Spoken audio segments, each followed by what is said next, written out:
Welcome everybody to the A Little Less Fear podcast. I'm your host for the show, Dr. Lino Martinez. Oh yeah.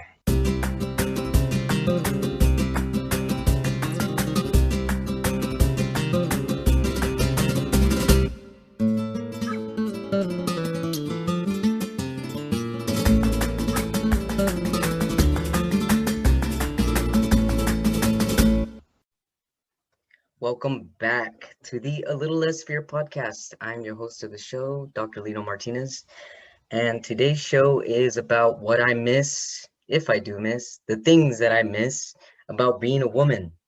For those of you listening, tuning in for the first time, I'm a trans man. 7 years ago, actually next month in May, coming up, will be my 7th year into transition from female to male. I transitioned when I was 34 years old, and I am 41-year-old young man. So I came to this thought recently this weekend. I went with my friends to Long Beach, and I saw a beautiful lesbian couple with their dogs.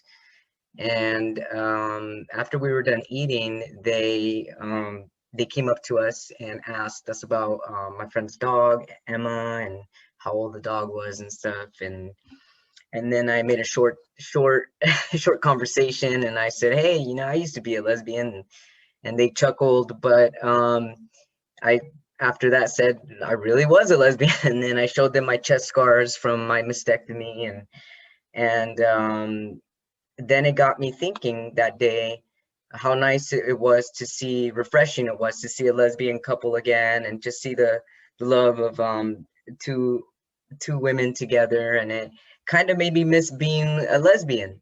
So I thought maybe this podcast would be helpful for some people who either missed their former self, or whether or not you went from a transition, because some people are constantly transition, either from career, from being a non-professional to a professional, or from going from one country to another country. It seems there always seems to be a shift in identity and perspectives. And in this case, I'm talking about my specific experience from female to male. And the things that I miss about being a female are really mostly self-grasping. And what I mean by that is it's not really a spiritual missing, because I feel very aligned with my spiritual self now that I'm living what's true to me. And it was really crucial that I transitioned in order for me to live truthfully. Otherwise, I would be living a lie. Once I found out what transgender was, and I made it a point to make sure that I became my true self, it it was very liberating, and also helped me become in tuned more with life in general. Because it was as if living like Batman, for example, having like two lives. Like in the day, I was like someone else, and in the night, I was someone else, Batman in charge, or Wolverine, or whatever. And this time, I'm living my true, authentic self without having to mask myself, without having to be.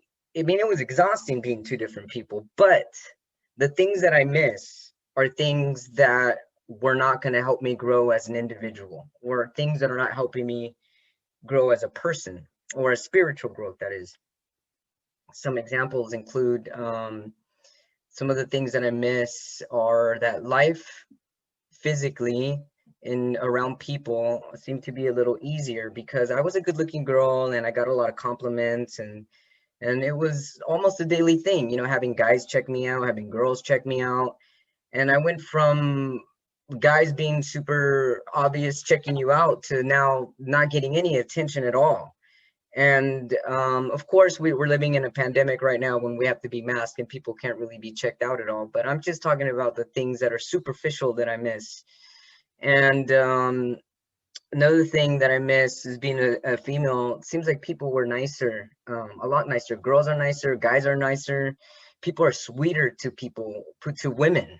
And to guys, what I've noticed is men and women tend to be a little meaner, like more cruel and more you can do it yourself type attitude. And it's really significant to see the difference here. And I sometimes I grieve that interaction with from woman to woman that I used to have, or the interaction I had with my father-daughter relationship. And it's just it's quite a change. Those are the things that I do miss. I also note that when I was a woman, how uncomfortable though it did feel when I got so much attention from men, because I was not sure if men were being intentionally nice because they wanted something, or if they were being nice just because they were being nice. Well, now that I'm a guy, I can say that guys, most of the time, and probably 99% of the time, they were opening doors or being nice or trying to strike a conversation because they wanted to get in my pants. And yeah, I see that. I see that shift. And then I don't want to be that type of guy with girls either. Like, I intentional, if I open the door for somebody, whether it be a male or female, doesn't matter. I'm doing it because intentionally I'm kind-hearted and I just want to open a door for someone. And I'm learning a lot from have been a female on how to not be towards other females and men as well.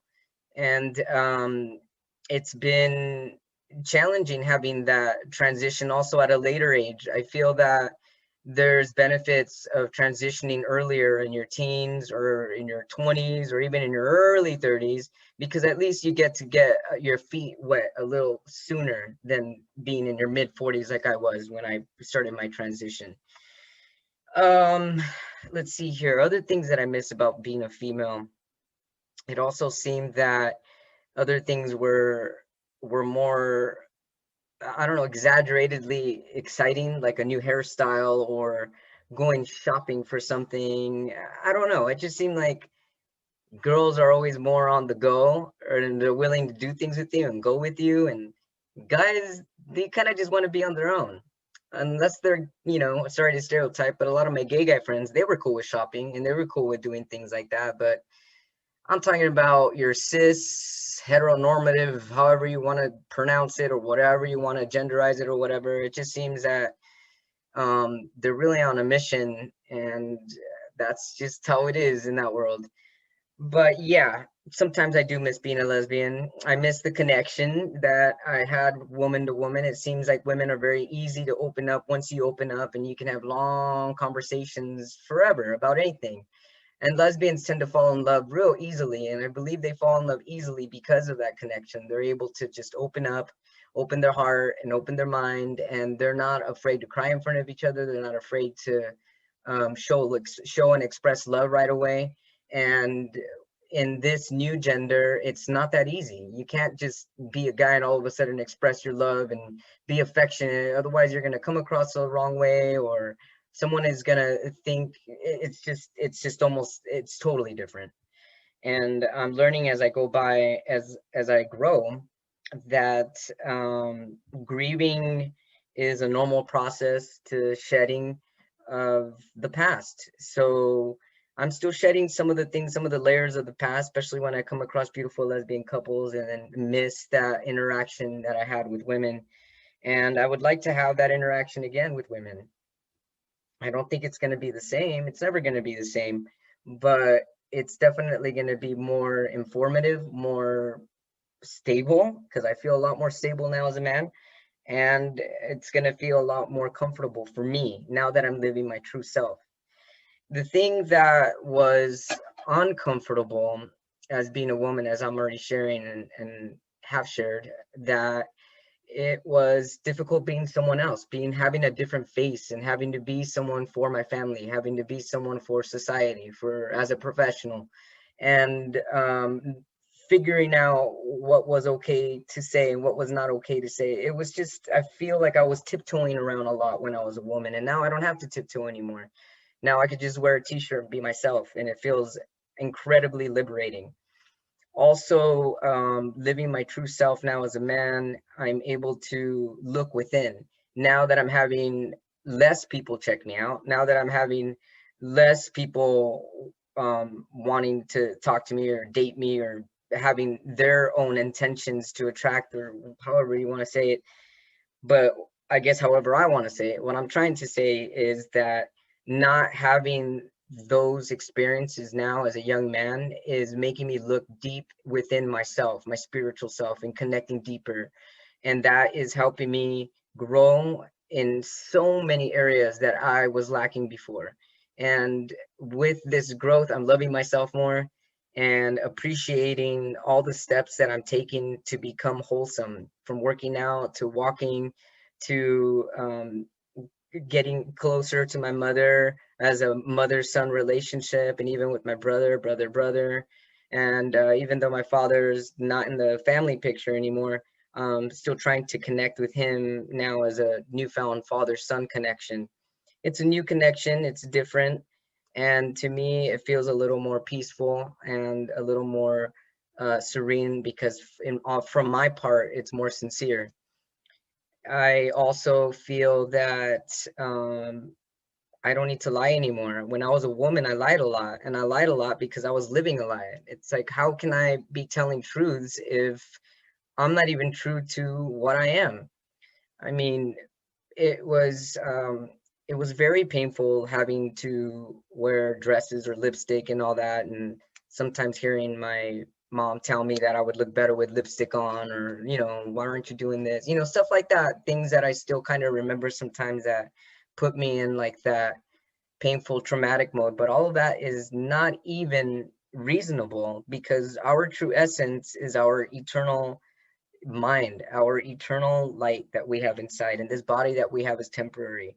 And I'm doing my best for the rest of my life with this temporary body to live it to its full potential, so that I can benefit all of you, my audience, people out there, people that I come across. I want to be somebody that inspires. In order for me to know that I'm making a difference in people's lives, it's going to require me being true to myself 100%. And there's nothing more important than truth. Thanks so much for listening, and I hope everybody gets something out of my podcast. So far, so good. I love you all so much. Stay tuned for the next episode as I continue with my interviews, and I look forward to hosting more for a very, very long time. Love you all very much. Have a great rest of your day. Bye-bye.